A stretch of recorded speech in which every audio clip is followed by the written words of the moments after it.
Goedemorgen, meneer Unidam. I'm not sure if that's exactly right. I used to be able to speak Dutch pretty well, but When we lived there. When we lived there. Anyway, welcome to episode 105, and we're doing our first timer's guide to the Netherlands. Yeah, we lived in the Netherlands for what, 3 years? We only lived in the Netherlands for, I lived there 2.5 years. You lived there about 1.5 years, right? Yeah, 1.5 years, closer to 2, but long enough. I mean, yeah, and we had a really good time, but I think living in the Netherlands, living anywhere gives you a different perspective on what to expect in a country. I believe in slow travel, and pretty much living there, I guess, is the definition of slow travel. You learn more about the culture, you learn more about the food, you learn more about where to go that's not on the big list. So maybe we'll give you a few hints today you haven't heard of. I agree. And I think the Dutch have been like technological wonders throughout history with their land reclamation, using the windmills to drain areas that they've cut off from the sea. Just not incredible. Quite like the Greeks. We got a whole list of Greek inventions. Well, but they probably took some of that from the old Greek inventions. They probably did. Yeah. So anyway, my trivia question this week kind of centers around that. Oh, gosh. A technology question, because he knows I probably can't get it. But I think you have a fair chance of getting this one. Okay. Most of my questions you have a good chance of getting. Yeah, because I look for hard questions. No way, no. I don't know how this happens, but in elementary school in America, especially in the late 60s, early 70s, it was not very Europe-focused. He's showing our age just a little bit here. It was not very Europe-focused. And I know as a teacher of first grade and fourth graders in recent times that it's still not really a big part of the education of what we are teaching our kids. But somehow, as a young child, I got this Dutch, I don't want to say legend, tall tale maybe. Anyway, and I think a lot of us have it, of the little boy putting his finger in the dike and saving the country from flooding, right? Yeah. I don't know how we get that, but I did. It's something that we all experience. I don't know if it's still an experience. I don't know if kids grow up knowing that story or not anymore. I don't know why I knew it. But we definitely did, for whatever reason. I mean, really, I'm sure I was 7 years old when I knew that story. I have no idea. For a 7-year-old to know anything about the Netherlands and Holland, this kind of smaller, maybe, especially for a 7-year-old, and more obscure, less known country in Europe. How that happened, I really don't know, but it did. At any rate. And maybe it's because the land reclamation in the Netherlands is really incredible. And just the amount of land they've been able to reclaim and use, it kind of staggers the mind. And people live there. So that to me is kind of scary. Yeah, right? My question to you is, what was the name of the little boy? Oh my goodness. No, I'm kidding. That's not it. My question is, which country do you think leads the way in total square miles of land reclamation from the sea? Well, since we're talking about the Netherlands, I'm going to guess that that's not the answer. Let's do process of elimination now. So there's 197 UN countries. I'm taking one away. So my multiple choice is, 196? Yeah. Let's see if I can do anything about land reclamation. Land reclamation. I will say this about land reclamation. I don't know if it'll help or not, but in my research for this and with what I've experienced around the world, a lot of the land reclamation is specifically used for airports, of all things. So you do see a lot of airports on reclaimed land, like San Francisco International is on reclaimed land. I believe Schiphol is on reclaimed land. Well, that's all fine and dandy. I don't know enough about airports to make that helpful. I have absolutely no idea where people have reclaimed land and where they haven't, other than the Netherlands and now San Francisco. I mean, I could just draw a blank, draw out of You the got recesses of my mind. But I'm going to think it's going to be a place that needs land. So it's not going to be a huge country, right? It's going to be a smaller country. Perhaps. I have zero Well, I would tell you for a clue to flip that logic around. It's going to be a larger place? Yeah. Well, let's start with the United States. That's a good guess, but I think the United States is somewhere on number 5. Okay, well, I am. Well, think of larger countries. I'm still guessing. Great. And one of the largest countries. Canada. Russia. India. China. Bing. But I'm not going to give you the win on that one. Do I deserve the win? China. I mean, it's one of the biggest countries. China was one of their... But why would they reclaim land? What was the purpose? To make themselves bigger, if nothing else. It seems like an odd thing, but whatever. It does. To me, I was kind of shocked to see that. I mean, it is a very large country. It has a very large coastline. So, where are they reclaiming land? Like, can you visit this land? Like, I mean... Well, a lot of it is in airports. He's really got the airport thing down. Housing areas. Okay, see, but that's what scares me. I'm here to tell you, I'm not really into buying a house. We've owned a few houses during our married lives. And I just find them to be a royal pain in, the tooth. And so I have absolutely no gumption to buy a house again, number one. And number two, if I decided that was a good idea, I'll be danged if I'm going to buy one on reclaimed land. Right. It is not happening. Nope. You need a lot of little boys running around to plug in holes, right? And that little boy's not going to be a little boy that much longer. Anyway, that's the question. And if you want to know, number 3, because Netherlands is number 2. Oh, Netherlands is number 2. Yes. That's pretty interesting. Number 3 is South Korea. I think I did know they had some reclaimed land. In fact, Incheon Airport, which is a huge sprawling area, all of that is reclaimed land. Because Incheon is one of our favorite airports. It's a great airport. It's just, there's a lot of great things about visiting South Korea. We'll get into that in another podcast. Maybe the first time is guide to South Korea. We lived there for a long time, too. Yeah, we've lived a lot of places. But for this one, we are in the Netherlands. I feel like singing for some reason. Is there a song about living in a lot of places? I got this urge to we've lived a lot. I don't know why. Okay, but I won't bore you with that. Alrighty, let's get into it. Okay. First Timer's Guide to the Netherlands. First of all, other than the story of the little boy and the finger in the dike, and you may have had some stories about, ice skating on canals. That seems to be something. That is the same story, I believe. Oh, it's the same story. Silver skates. Okay, never mind then. See, that's how my brain works. But anyway, that really was about the only thing I knew about the Netherlands. Yeah. Knew about the Netherlands prior to moving there.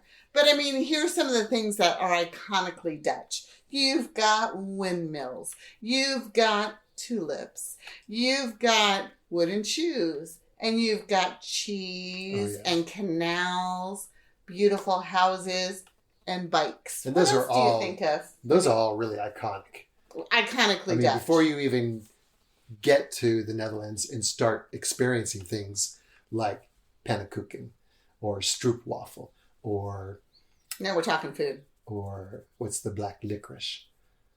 Droop. Droop. It's right there. Droop. And then you're starting to find out all the really unique things that there are in the Netherlands. One thing that I learned from living there, this is only something I would learn from living there, is that they speak English, I think, the best in the world as a second language outside of where you were born to speak English. When I lived there, I started learning Dutch by reading the subtitles of American movies. So what they did is they would play the American movies. It was never dubbed. Yeah. It was never dubbed, and it always had Dutch subtitles because I don't know why. They didn't. That was a good way for them to do it. It was a good way. I mean, I learned one of the words I learned from that. This is a good word. You know what it means? Kippenvelle. Kippenvelle. Kip is like some kind of meat. Kip is chicken. Chicken.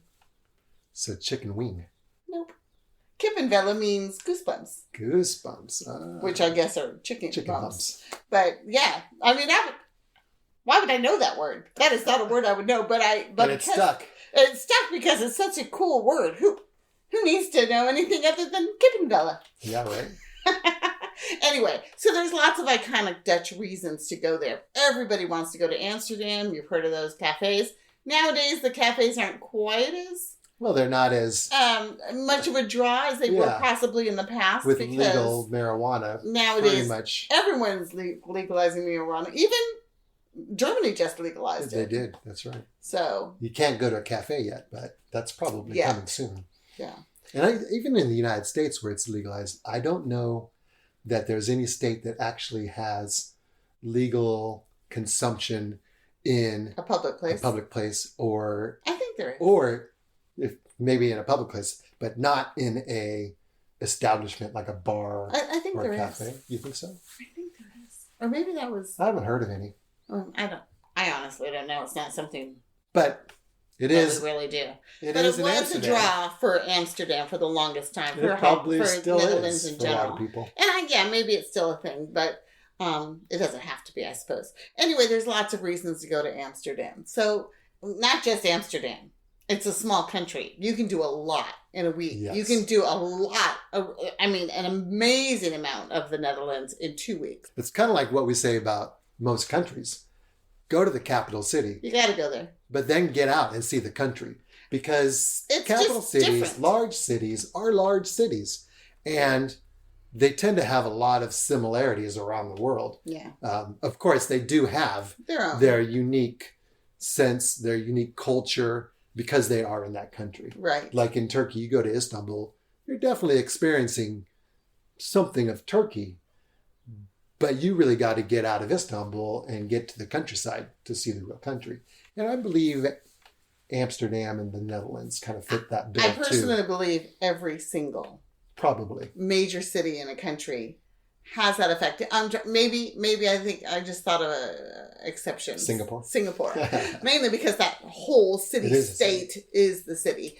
But there's really not very many examples that I can think of to the negative of that. I always say, go to the large city, but don't just go to Paris, London, and say Amsterdam, you've been to France and England. Say you've been there because, this might be a snobbish thing to say, but I don't think you have. Yeah. Quite frankly, you've been to Paris. You've been to technically London. been there, but you haven't really experienced, I think, the country. I believe that's true. So anyway, that's our 2 cents. So a little history lesson.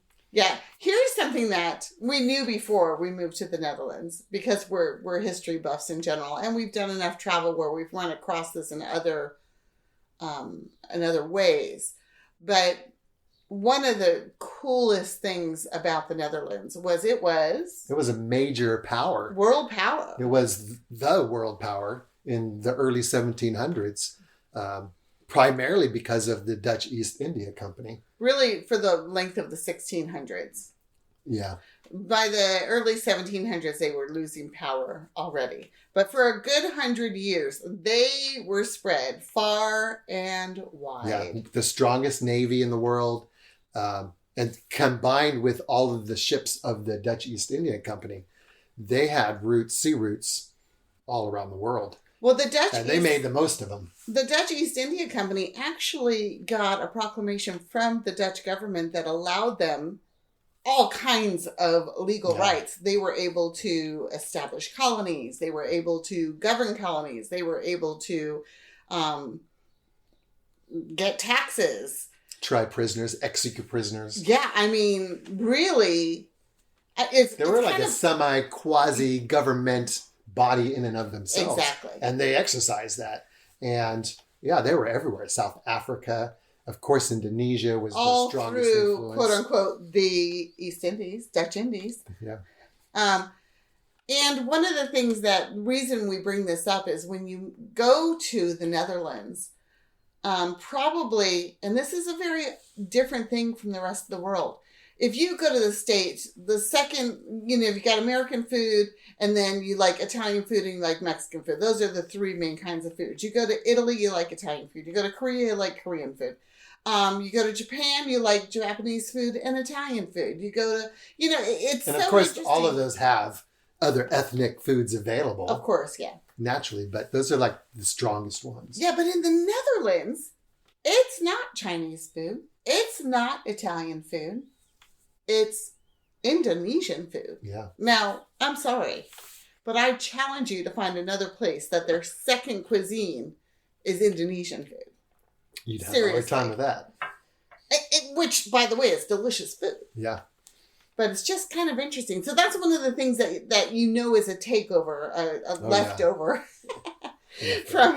from that time frame. Very strong influence. And of course, tulips were tulips a result were from of that time frame as well. A relationship with Turkey, actually. Turkey is the one who gifted the Netherlands with tulips. After the 17th century, going into the 18th century, of course, the British Empire really started to take over.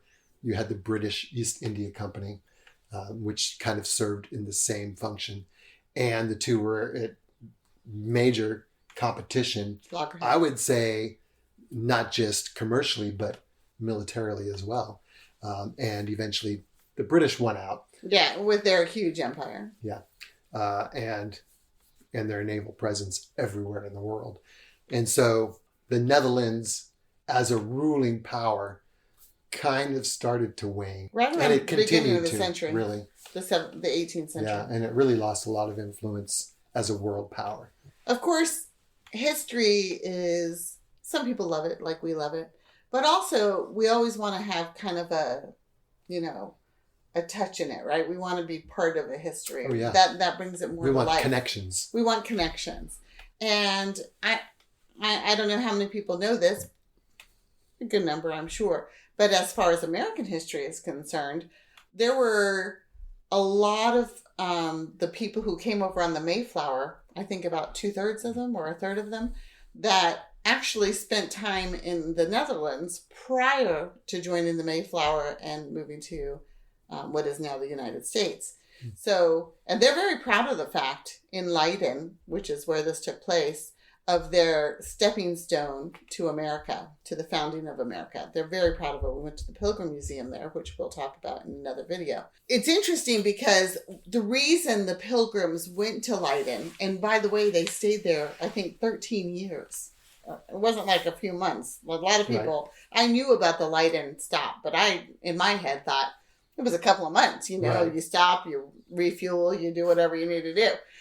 No, 13 years. And not all of them even left. Some of them even stayed in the Netherlands for, they had made it a home.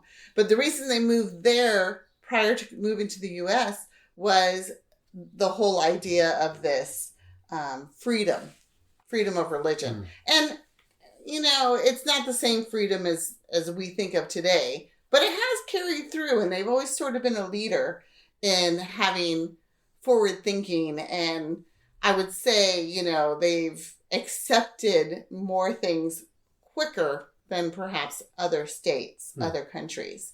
So that was the reason the Pilgrims went first to Leiden, then they went from Leiden to the U.S. And if you go to the Netherlands, I think one of the places you should visit is Leiden, if you're American especially. Yeah.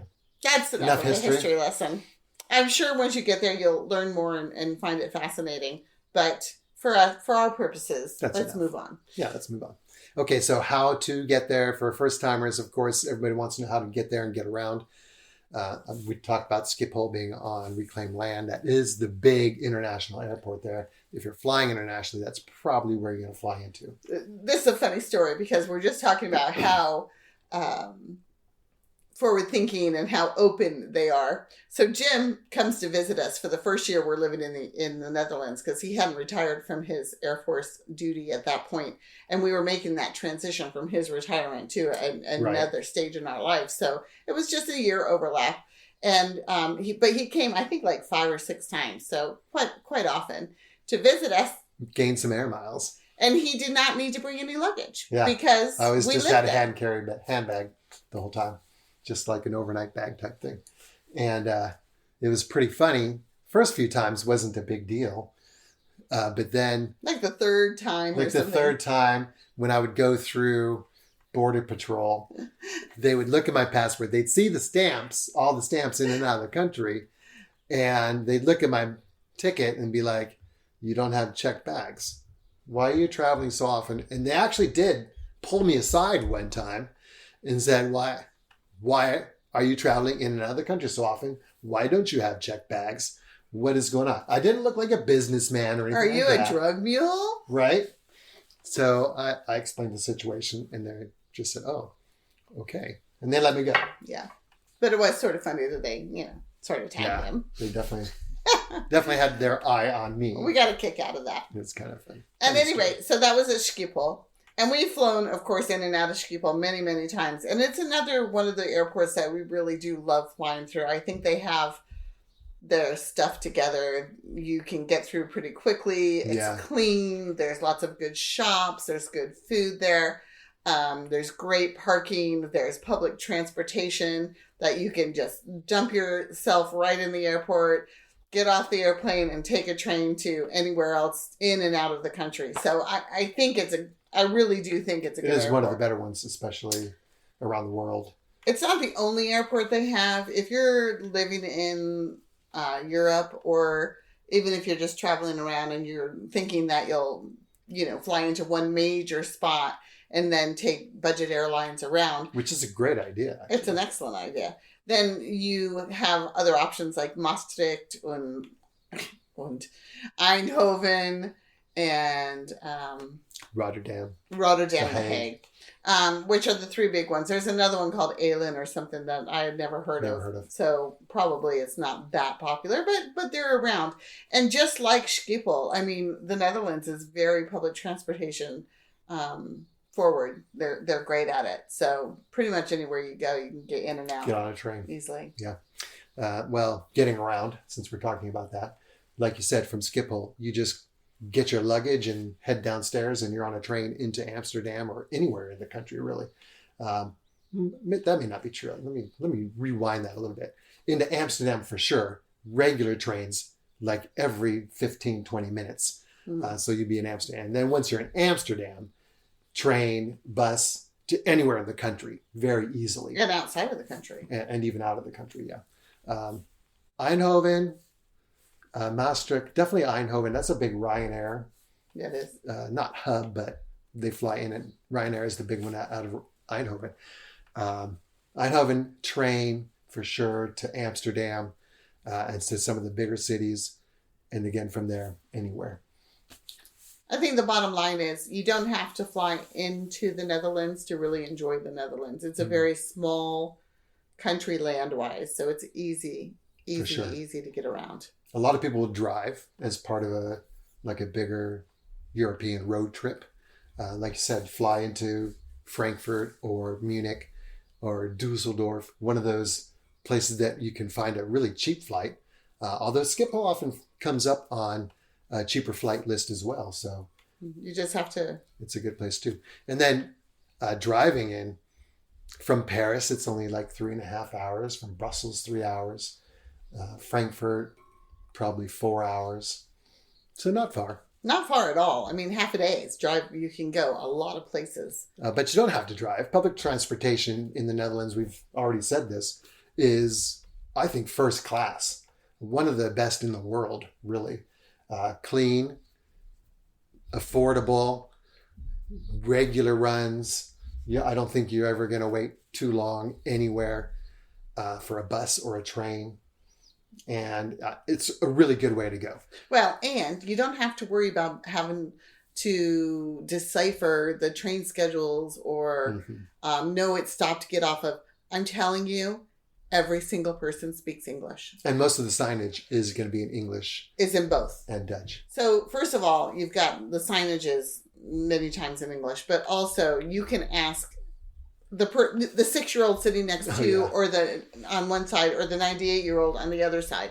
It doesn't matter. Everyone speaks English and they will have no trouble explaining to you where you need to go. They're very friendly and very helpful. It's a great way of getting around. The other way is to get there and rent a bike. You can bike the whole country as well on bike paths. You can. There's some really cool things that you can do on bikes. There's a park in northern the Netherlands that is an art park and you just ride your bike and here's an art piece From and here's an art installation piece to and here's an art installation. piece. One of my favorite places that I always think of when I think of bikes is the Hoge Veluwe, which is a national park called Veluwe. And it is, you park your car and you can't drive inside the park anyway, I don't believe. No. And at each of the stations, they have big bike parks, and you just borrow one of the white bikes and you ride on the paths, and then you end up over here or over here, and you can park. There's museums and there's cafes and it's just so beautiful much fun. scenery. Everybody's riding their bikes. Gorgeous. It's really, really, really fun. Yeah. So biking is a huge thing, and you can do it just about everywhere. You can rent some of the places like the Hoge Veluwe, it's included in the price. Right. But a lot of places you can... And you can walk in the Hoge Veluwe, but it's huge and you definitely really want a bike. But just getting around using bikes is a great option in the cities and getting out into the countryside. But speaking of driving again, it is also kind of a hindrance because bikes are very important. I mean, extremely important. And a lot of people ride bikes as their normal transportation. That's right. So when you're driving around the Netherlands, you always have to look out for bikes. There's almost always a bike lane. There's not, but that's not 100% of the places. I mean, it's just impossible some places. Right. So you just know that bikes have a lot of importance, and you've got to watch out for them. You really have to watch the signage, especially going into a circle. The Dutch love some circles. The cars driving in, of course, you have to yield to the people in the circle. But other than the cars in the circle, you just drive into the circle, and you have the priority going through the pedestrian lane and the bicycle lane that are all separate circles from the car circle. And so you really have to watch the yield signs. Who's got it? Is it the bikes that have it? Is it the cars that have it? And really pay attention. And you can't make any turn in the Netherlands, I think, even in the most remotest areas, without thinking about the fact that there could be a bike coming up on the side. I think it's not as bad, even though they are everywhere. It's not really as bad in the smaller towns because it's open and you can see anything that's moving. You know your eye's going to be caught. And you don't have a lot of those 3-ring circles. Exactly. But in the cities, that's where it gets a little bit kind of scary at times because, you're paying attention to so much and you're thinking, which way do I got to go? And I'm in the circle and I got priority. Oh, no, and there's a bike lane on the side here and there's a bus lane on the side here and there's a tram in the middle. That's where it gets maybe a little bit difficult. But, I mean, as long as you go slow and take your time and really look out for the bikes and the other... that's pretty much it. I would say because of that, the Netherlands is maybe one of the more challenging countries in Europe to drive in. But not to scare anybody. I love driving in the Netherlands. The roads. You've gotten a lot of tickets there, though. No, I have not. You keep saying that. I think I got 2. That's a lot. I've gotten 2 over the course of years. Anyway.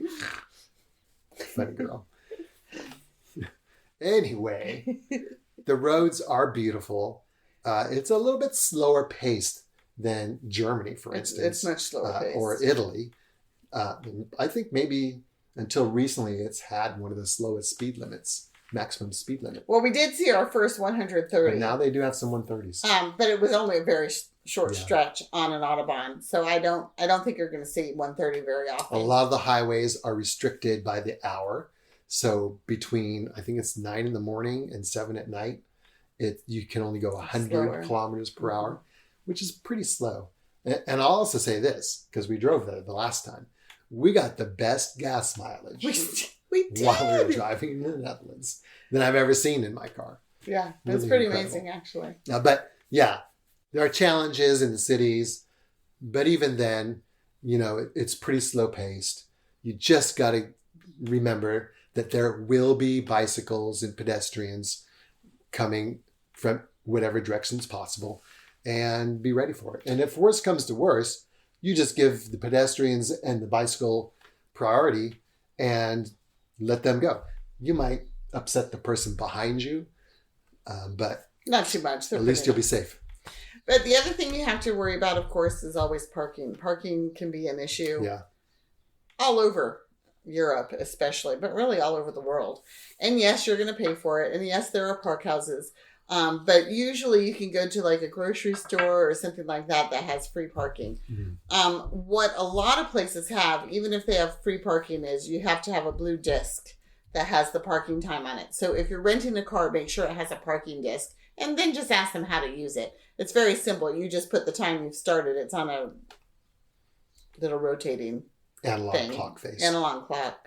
And so if you stop at 12 o'clock, you put up 12 o'clock. And if you have 2 hours, and that when people go by, they know that by 2 o'clock you should have moved your car. And it's not a good idea to go and just change the dial. You should move the car at least move the car, even if it's in the same parking lot, because they will pay attention to that. And they'll give you a ticket, because rightly so. But I didn't think it was that bad. I think in the summer it's a little bit harder to find parking, perhaps. We found parking pretty much everywhere this last trip. I think another good one is the park and rides at the train stations. Those are free. Those are usually free and usually have quite a bit of parking. And they're oftentimes not too far from the center of the city that you're parking in. Yeah. So that's not a bad idea. Or right in the middle of the city. And there are, of course, parking houses and parking lots in the middle of the city, somewhere near like the walking zone, the pedestrian zone, that sometimes are paid and sometimes are on the clock, like you said. But it hasn't been that much of an issue. But it's always something to keep in mind, especially for hotels. Yeah. Always. For sure. Well, speaking of hotels, where to stay, I think that the Netherlands does a really good job of the small hotel. They have the large hotels, of course, too. But you can find some really good family-run, smaller hotels. They're always clean. Kind of dotted everywhere around the country. They almost always have an on-site restaurant. Usually a very good restaurant. And they're just very cozy and very comfortable. And they're literally everywhere. Of course, they have Airbnb. And they do have one hotel chain that we tend to stay at. It's called the Van der Velk hotel chain, and their symbol is a toucan. And you'll see them pretty much in all the cities. And the good thing about that is we know what the quality is going to be. And the rooms are always nicely decorated and with quite a bit of room. And best part is they usually have their own parking lot, which we're always looking for, because we always have a car one way or the other. And the one that we stayed in, where were we? It was during the Christmas time trip. I think we were in Maastricht, and it had its own large parking lot with plenty of spaces, but you did have to have a gate to get in and out. So it looked like you had to pay, but the only people who really had to pay extra were people who were not hotel guests. So you just got a ticket from inside the hotel. It is a good idea, though, when you're booking a hotel, to check the parking situation. Yeah. Just because it says parking is available doesn't mean it's dig free a little always. bit deeper, because this last trip we stayed at an Ibis. In Scheveningen. In Ibis Styles in Scheveningen near Den Haag. And it said parking available on site. No reservation required. We get there. The parking was 35 euros per night. And it was dinky, and it was cramped, and it was hard to maneuver in. And it was even kind of like dirty. Yeah, like I wasn't impressed with Not that. Not sure at why. all. The rest of the country is very clean. Exactly. So when there is a little bit of garbage, then you really kind of you really notice it. So we weren't impressed with this place, and then to turn around and have to pay 35 euros per day, we were not happy. Yeah. The room rate was pretty good. But then once you add that 35 euros into it, it's like, we could have gone for a better hotel that had free parking. Yeah, but I don't know, especially in that area. Well, and it was the highest season of the year. That was actually the cheapest parking in the area. So, like, some friends of ours came down and stayed in the same hotel, but they weren't able to get a spot because it was a pretty small parking lot. So they stayed in one of the public parking houses, and it was like 38, 2 euros, 3 euros more. Yeah. So, okay, we got a deal, I guess. Anyway, be aware of that. In our experience, most of the time, parking is included, and you just need to be just need to be aware and check when you're booking. The Van der Valks are really good. They're kind of a mid-level chain that are only in the Netherlands as far as I know. No. They're all over the world. I thought they were only in the Netherlands wow, really? Too. But when I started looking it up just to double check, I wanted to make sure I knew what it was called before I went and put it on the podcast. And I was like, it's quite a big chain. And they have literally everything from sort of budget to luxury. Oh, wow. But the ones in the Netherlands seem to be sort of, I would mostly say mid-level, very affordable, very comfortable, like the perfect place to go. And once you find something like that, I don't know about you guys. Tend to stick with it. I tend to stick with it just because I'd rather go with something I know than something completely unknown. However, above those, I would always go with the family-run business if I could. Oh, yeah. Because you just... Before I booked a Van der Valk, I'd look for a smaller hotel. Yeah, it really depends on what experience you're looking for. If you're just going to be there to spend the night and... Yeah, go with the Van der Valk. Yeah. And I think it's also important to remember when you're looking at hotels that while it's really cool to be right in the center of the city, it's not necessary. It's not necessary, especially in the Netherlands and other countries where there's great public transportation. Just make sure you're on one of the main routes, either by bus or by tram or metro, into the city center, and that it's not far from you. And if you're going to go partying, which is fine. Yeah, you don't want to drive anyway. Just know when the last train is. In the Netherlands, it's quite late. It's like 1 or 2 in the morning. But other places, it could be earlier than that. So it's just a good idea to double check at the hotel and say, when's my very last chance of getting back? Of course, there's always Uber or the equivalent to Uber and taxis. So it's not like you're ever going to get stranded. Yeah. And it's never going to cost you that much because it's not that far away. But. Yeah. But. ... Okay, so one of the favorite parts of a first-timer's guide is learning about the food, right? Oh, yeah. Now, I'm going to be 100% honest here. Dutch food is not on my highest threshold of the best food in the world. They do have some great stuff. In saying that, however, there are some things that only... I love eating in the Netherlands. And you can pretty much only really get them in the Netherlands. Yeah. It's just true of a lot of countries, of course, but... It's a unique cuisine, to say the least. It does have a lot of influences from everywhere else. And I think it's got the unique distinction of going to a restaurant is not really going to provide you with local food. Mm. Whereas if you go to a fast food place, you're more likely to get local food. Local fast food. It's still local food. Right.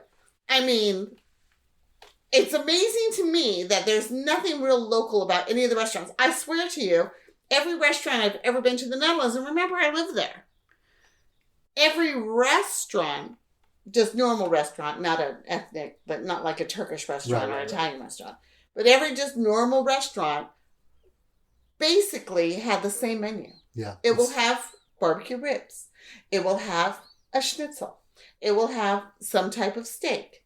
It will have a couple of soups, a couple of salads, maybe some good sandwiches. I'm sorry, that's a menu you can get literally. It's really just a European restaurant. Yeah, everywhere in the world. Yeah, and they're good. Don't get me wrong. I'm not really bashing them to that point. They taste good. They're always meticulously decorated and well kept. I think they've got the comfort and design down to a T. Absolutely. I mean, there's some of the nicest restaurants just to sit in that you're going to find. But as far as local specialties, like local dishes, local specialties, especially on the mains, you're not likely to find anything in a lot of the restaurants. That's true. If you look at the appetizers, then you're more likely to find in some restaurants a couple of things. Bitterballen, the vol au vent, and some other small things like that. So don't be afraid to do that. Yeah, exactly. But again, there are some things that you can only get in the Netherlands that make their food unique, fun, and definitely worthwhile trying out. Now, you did stay at that one hotel when you first moved to the Netherlands. It was family run. It was family run. Was it a restaurant or did they just cook for you? I don't remember. I don't remember. I think they only cooked for us. Oh, okay. So it was more like you the said family. I wasn't And the there. food was amazing. And it was Dutch food, And it was right? definitely Dutch food. Maybe you can find that still if you really... I think you'd have to look hard to find it. The problem is, it is a very international place. And they're...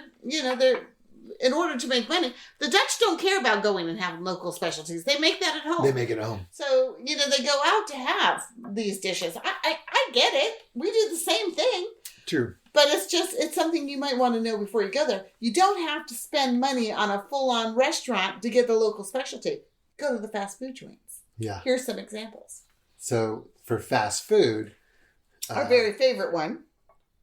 The best of all. Well, it's not... I don't know that I'd call it fast food, but Panacoken is my favorite. It's mine too, and I kind of call it fast food. It's pretty fast. Okay. It is pretty fast, but it's a sit-down restaurant. You're not going to get it to go. And Panacoken... Okay, so pancakes. Dutch pancakes. You think, I've had pancakes before. I've had savory pancakes. I've had sweet pancakes. You haven't had these pancakes unless you've had Dutch pancakes. So, and it's not a Dutch baby like you get in the States either. Yeah, it's not a big puffy thing. Mm-mm. It kind of, when it comes to it, looks more like a pizza. It does. Of course, not with tomato sauce. And it is actually a pancake base. Yeah. And it'll have cheese, mushrooms, white asparagus, ham, bacon, onions, you name it. Leeks.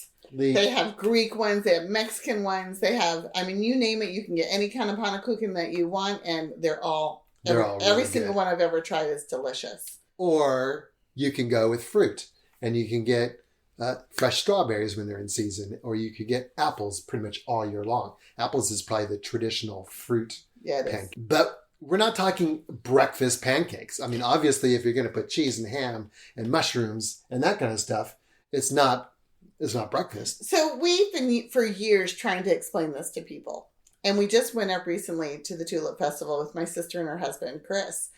And we told them the same thing we tell everybody. We're going to go have pancakes. The way we do it is we're going to have a savory. One of us will get a savory and one of us will get a sweet, and we'll share it. Because, and apparently we're not doing a good job of describing this, because it's not a dessert. Right. So Ernestine and Chris thought, well, we'll get this savory one, and then we'll get a dessert one. And we didn't stop them for whatever reason and try to change it up. So it's partially our fault, for sure. But that's not how the Dutch think. You just order a pancake. It doesn't matter. If you want fruit, you're getting a pancake with fruit. If you want meat and cheese, you're going to get a pancake with meat and cheese. But that is your meal. It's not a course. Yeah. It is... This is your pancake. Most pancake restaurants, if you want a dessert, they have desserts on the menu. Like ice cream or ice cream sundaes, apple pie, that sort of thing. Yeah. So it's just kind of funny. So if you go to a panacoken restaurant, which you absolutely 100% should go, there are plenty of them in Amsterdam, even if you just go to Amsterdam, but they're all over the country and they're just amazing. And they usually have pretty wide selections, like we said. We love getting it's called like a Bauern, a farmer's pancake, which has typically ham and bacon and peppers and onion and maybe the cheese. Last one had pineapple on it. Yeah. And sometimes it has cheese on it. It has a bunch of stuff and it's really, really good. And then we'll get the fresh strawberries if they have it. But the apples are really, really good as well. And like Jim said, that is probably the most typical is the apple. Apple with cinnamon sugar or cinnamon ice cream, even better. Ooh, I like that one. So the Dutch really love pancakes, and they do pancakes in a variety of ways. So you have your pannenkoekenbakkers, your pannenkoeken restaurants, and then you also have poffertjes. Mm-hmm. Which is more of a fest food type thing. It's a street food. Or street food. You'll find it at markets or fests, of course. And a puffertje is more like... They're like dollar pancakes. Yeah, it's more like what we would consider a pancake, except they're small and they're a little poofy, but they're not bready. No. The poof is more air. And they usually just put butter and powdered sugar on top. And although you can get other toppings nowadays. Yeah. Nowadays they definitely... They'll put chocolate or put more things. But you don't have to. Hazelnut spread. And you shouldn't, because the most typical is just the butter and powdered sugar. And like we went to a bunch of Christmas markets. They were everywhere in the Christmas markets. It was so much fun to watch them because they have this huge grill. It's kind of like a takoyaki station in Japan. And they have the holes in them. And then they flip them. Yeah. Then they take them out and stack them. Then they finish them off and give them to you. It's fun. Everything about it is fun. So that's a puffercha. Yeah. And they're basically just a big bite pancake. And then kind of along the same lines as the stroopwafel. Oh, yeah. Which you can also find, you can buy them in the store. You can buy them in a lot of different places. The last ones we bought were from scouts walking down the street doing fundraisers during the Lemon Corsa. Kind of like our Girl Scout cookies. Yeah. Yeah, and so but a stroopwafel is very thin waffles. And then they're so thin that you think that's what it is. But no, then they slice it in half. Yeah. So it's super thin. And then in between that, they put stroop. And stroop is their word for basically syrup. And it's kind of like a brown sugar, molasses type kind of taste. It's not my favorite. I'm not a big syrup person anyway. Do you like stroop? I'll use it, but not really. And I'm not a big fan of stroop waffle unless you're getting them fresh made.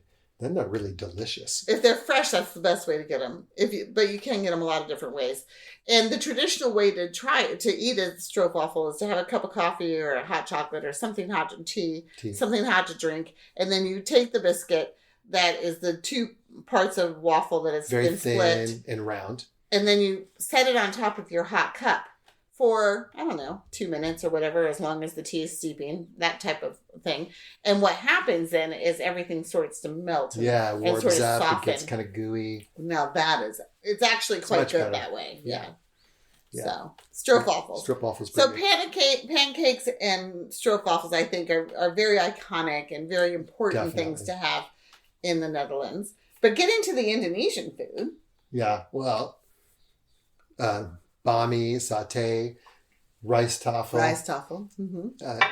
That's a great thing to do. Just go to a Asian restaurant, which is almost always Indonesian, and ordering the rice tafel. And they'll just bring you out dish after dish after dish. They'll put it around the table on a lazy Susan. You just spin everything around, trying a little bit of everything and sharing with everybody at the table. That's a really fun thing to do. And I think everybody should do that at least once. So if you go to rice tafel, that's a little bit higher, right? Higher cost, higher like luxury kind of idea, a better restaurant. But you can get all of the same things in the basic little cafe down the street. Just cafe. And they have things like nasi goreng, and they have noodle dishes, and they have lumpia, and they have just everything that you would want, some satay, so you can get it all there too. And nowadays, I think all those places will also carry Chinese dishes, egg rolls, and things like that. As well as doner, a lot of doner. Yeah, a lot of doner. So if you're looking for something, I think, really authentic and best quality, I think probably a place that does rice tafel is the best bet for that. If you're just looking for a quick bite or something really fun or really tasty, one of your favorite things is the Frühlingsrolle, the egg roll. And in fact, we went to this Asian restaurant on this last trip. Everybody's like, trying to get that. You can get egg rolls all over the world. You can, but you can't get these egg rolls all over the world. Now you can explain it. Yeah. So we went to this one Asian restaurant, and we looked at the menu, and we were trying to warm up. It was so dang cold. It was, and the restaurant was cold. So we'd pretty much made up our mind that we weren't going to stay there. And when we looked at the menu and found out that they didn't have the large Frühlingsrolle, we were like, okay, that's pretty much settles it. Yeah. We're kind of like grabbed our jackets. We're walking out. We hadn't ordered anything yet. And the waitress who had greeted us comes and says, wait, what's wrong? Why are you leaving? And you told her. I told her flat she said, out. Well, I was really looking for the big Frühlingsrolle that I really love and I really missed from when we lived in the Netherlands. And she said, oh, no, don't go. We have it. We have it. I'm like, no, you don't. It's not on the menu. She said, oh, it's not on the English menu. Oh, no, she looked at the English menu first. Oh, she thought it was there. She thought it was there. It was not there. It was only on the Dutch menu. Only on the Dutch So that kind of tells you a little bit about this egg roll. Exactly. It's only for the Dutch. Yes. And it's, no kidding, this big. It's quite large. And basically what's in it is some I mean, it's not like any egg roll I've ever had. It's got bean sprouts in it. It's got little pieces of meat, little bits of chicken, little bits of pork. It's got cabbage. It's got some regular. They're filled pretty good. They're really filled well. Noodles? Although Are there noodles in it? Well, no. Maybe some there's noodles, but no, mostly it's like bean sprouts. They look like noodles. Anyway, so they're deep fried. They're not the healthiest thing for you, but remember, the Dutch ride their bikes everywhere. They can chow down one of these things, and they're not going to gain any weight at all. I mean, for me, I gotta limit myself to one every once in a while. But oh my gosh, they're so good. So they deep fry them. They're huge. One is a meal. One is a meal for 2 people maybe. And on top of that, you put sambal. And sambal, if you've traveled to Indonesia or Malaysia, is a Eastern pepper sauce, which we actually have a recipe for, and we'll be making a video for that at some point, that we learned how to make when we were in Malaysia. Indonesia. Was it in Indonesia? Mm-hmm. In Indonesia. Oh, yeah, you're right. It was in Yogyakarta. I'm wrong. He's right. Anyway, it's well known there, and it's very, very, very spicy. Yeah. So you don't need a lot of it. But all the Chinese restaurants and all the cafes and stuff that serve this kind of food will have sambal in either a packet, squeeze packet, or one of those little plasticky things. And you put a little bit on, and you eat that. She loves it. It's good. I like it too. But maybe not as much as me. She's definitely in love with it. Because when we lived in the Netherlands, you know how it is when you live someplace. You get those things and those places that you always want to eat, and you eat the same thing. We have pannenkoeken once a week. That's a given. You have to. We had Chinese food or whatever. Asian food. Maybe every 2 or 3 weeks. But because it's such a meal, all I ever had was the lumpia. So if you can't get the big lumpia, why bother? Yeah. Okay, some other foods that you really should try while you're there are bitterballen. Bitterballen? Which is like a meatball type thing. Deep fried meatball that goes good with beer. Yeah, for sure. I like the vol au vent, which is a puff pastry kind of cup with creamy mushroom, beef, whatever sauce Gravy. Inside it. It's quite good. Herring, of course, pickled herring, really big. Not for me. You love it. But the traditional way of having the herring in the Netherlands, especially in the spring, they have the new herring. Yeah. And what you're supposed to, and I did do this when I lived there, but I think I've only done it once. Maybe I'll do it again, because back then we didn't do Instagram and stuff. But anyway, you take, the herring's about this long, and you take it by the tail, and you literally, almost like a seal, stick it in your mouth and try and try to eat the whole thing. I was not very successful. We'll see how I do next time around. And I'm going to say that kind of herring is maybe not quite as much to my taste as like a pickled herring. Just eat pickled herring. Yeah, I do love pickled herring though, and it's a great place to get it. So herring in general, you can get herring sandwiches. You can get all kinds of fish, of course. It's on the sea. Yeah. Baked goods. I think the Dutch are really good at baked goods. This last time, which I'd never had before or even seen before, and not maybe because not that they didn't have it, I just never noticed it, but was apple tart. Which is apple pie. Apple pie, but not like any apple pie I've ever had before. It's like 3 inches thick, packed with apples. Caramelized cinnamon in a really flaky pastry dough. It was stupendous. Jim and I had one piece, and we didn't finish it. We couldn't finish it. It was too big. It was huge. Of course, we had ordered other food too, not knowing the size of it. That's true. Yeah. But it was delicious. And you can get apple tart pretty much anywhere. And I think the reason that we never really looked for it before was because one of the other apple things that you can get is called apple flop.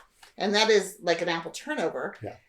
And they were so ubiquitous that I used to get them at my gas station when I was getting gas. And they're delicious. It was like, if I'm going to get gas, I'm getting an apple tart. That's just what I did. And so I think we had apple tart. We had apple flops so much that we never really looked for any apple tart. Right. So that was why it wasn't such a big deal for us then. But the thing that I did also discover during my time living there was what they call rosinenbollen. Rosinenbollen.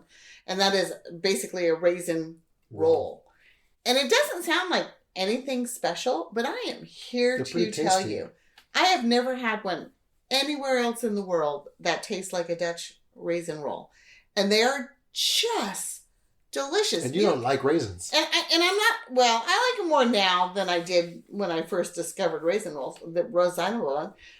I didn't like them at all then. I didn't eat raisins. And so to like these is just really, it was sort of weird for me. Kind of funny.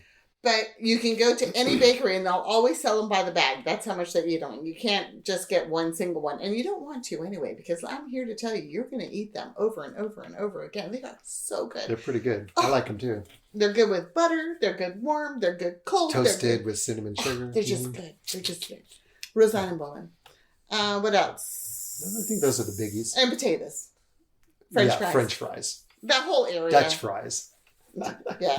Nederlandse fry. Yeah. And they have, when you go into a fry place there, they have all kinds and you have to try. Don't just get fries and get ketchup and mayonnaise beside it. Yeah, they use mayonnaise. And the mayonnaise is good. But there's so many variations that are worth trying. So do that. Yeah. Anyway, the food is interesting. Food is interesting. But it's still not my top cuisine. But like we said, there are a lot of things that, I mean, I go up there and I have a list of things I want. I would never go to the Netherlands and not have a pancake. Never. For sure. Or a lumpia. And we didn't even talk about the cheese. And we didn't even talk about the cheese. So, Dutch cheese, if you're in Edam, you're going to get Edamer cheese. If you're in Gouda, you're going to get Gouda cheese. It's just so good. And it's so, everywhere you go, it's just delicious. Yeah. There are some kind of upscale shops. I have a picture of one in the slideshow. That, you can get coconut cheese and you can get all tea cheeses and things. And, if you're interested in that, go for it and try out the different kind of weird ones. But those are not the traditional Dutch cheeses, obviously. Those are sort of boutique-y kind of new wave cheeses that are just as fun to try. Don't get me wrong. But really go in there and find the ones that are the traditional, the ones that the dairy has been making for, the last 50 to 100 years. Those are the ones that are just beyond delicious. And larger cities, especially in their pedestrian zones, but even small villages, small cities, not small villages, smaller towns will have a cheese shop. Yeah. And you can go in and you can taste the cheese, pick one or two to buy, and buy it by the 100 grams or buy it by the wheel. In our town, we used to have the cheese man come on Tuesdays, and he came in one of those. It was too small for his own shop. So. Yeah, it was. He came in one of those trailers. So for lunchtime, I wowould walk out. It was all of a 2-minute walk at that, and I'd walk to every Tuesday. He was there, so I would go and get a new cheese, and I would just get a little baguette and whatever cheese looked good that day, and that's what I did. Is I tried a new cheese every week because it was. It was just a good thing to do. It was fun. All right. Any more food that you can think of? Oh, I'm sure we'll talk about food over and over again because, that's not everything. But yeah. But there's plenty of stuff to talk. We'll have a whole podcast on Dutch food, I'm sure. I will say one last thing about beer. So when you're in the Netherlands and you order beer, you're usually going to order a biertje, which is a 0.25 liter size glass beer. And it's pretty small.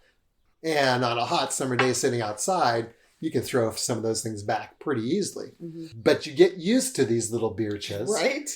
And then you go somewhere else. Like Germany, for example. Germany. And in the Netherlands, if you want more than a biertje, you have to ask for a large beer and you'll get a 0.33. Maybe a 0.5, which is a half liter.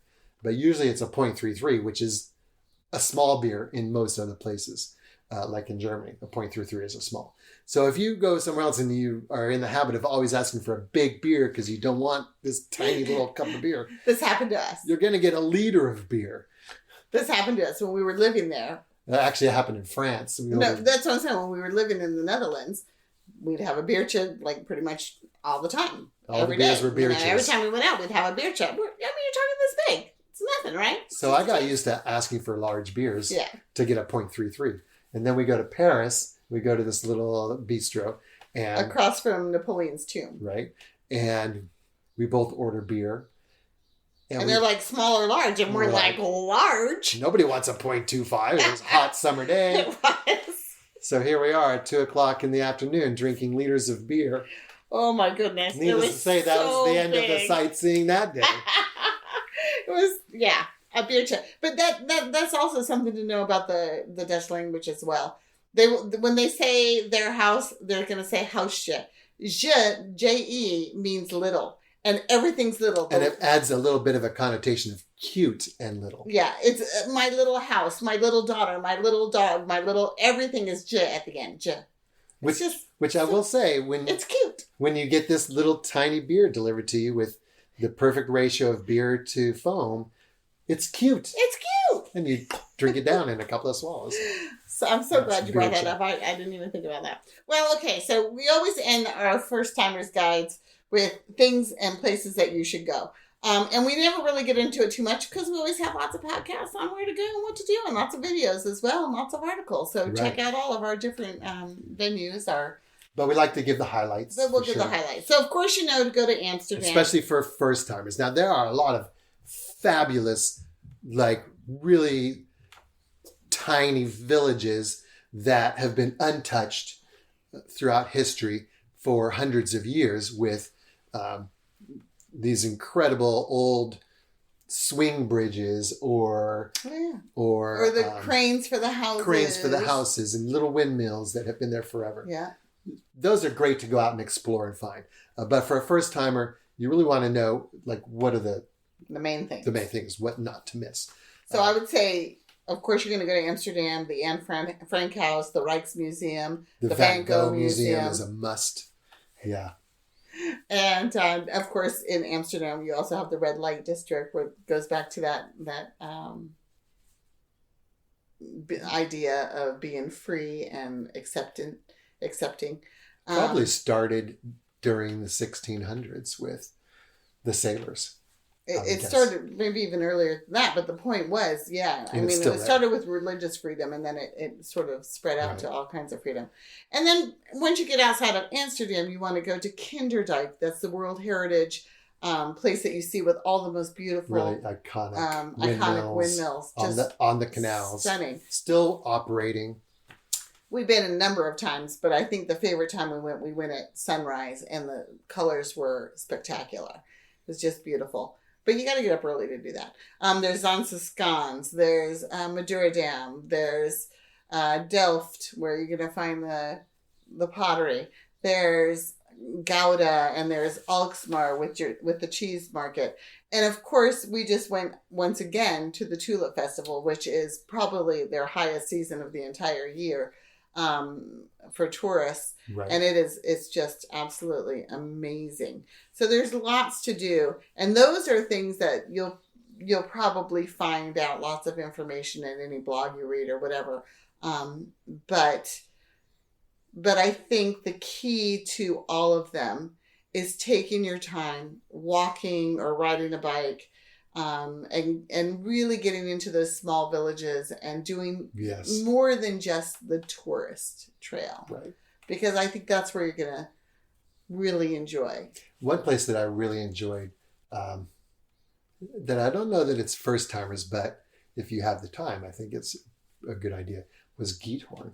Oh, Giethorn. With the electric boats, and the whole town is basically the transportation system is waterways. Mm-hmm. Little canals. It's like the Venice of the Netherlands. The Venice of something. And you ride electric boats there. Yeah, that was a lot. It's really fun. There's a lot of really cool things to do. Hoogervelva, we talked about getting a bike and just riding around the national park. Yeah, there's a lot to do in the Netherlands, and it's beautiful. I think it's always a good time to go, no matter what. Midwinter, January, February, can get a little gray, rainy, wet. Well, it rains a lot in the Netherlands, period. It does. A little bit about what to wear, what to pack. Think layers all year long. Layers, umbrella, maybe waterproof shoes. You know, you've got those hiking boots with Thinsulate or whatever in them so your feet can stay warm. Those are a good thing to bring. But yeah, a windbreaker should be one of those layers. Yeah, for sure. When that cold, wet wind starts blowing, it really drops the temperature. Even in the middle of summer. Yeah. Anyway, so that's a good idea. I'm glad you brought that up.